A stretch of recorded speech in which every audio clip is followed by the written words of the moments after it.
Hi guys, welcome to Tech Sunjay YouTube channels. Today I will explain you how to remove a default option, home screen option of Chrome browser pages. Okay, then let's begin. First of all, open our Chrome browser. Okay, then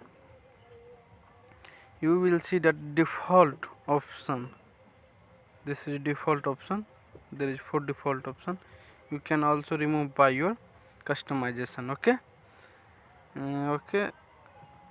First of all, open the discover mode, and you will remove that. You will see. You can also remove this option. Click on remove. You will see that. You can also take undo within in 1 to 2 seconds. Okay. You can undo take. Will remove. Undo will only in 1 second. If you want to take the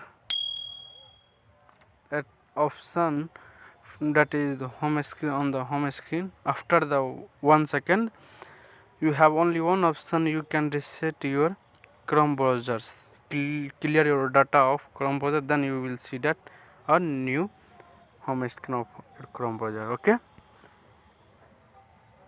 thank you.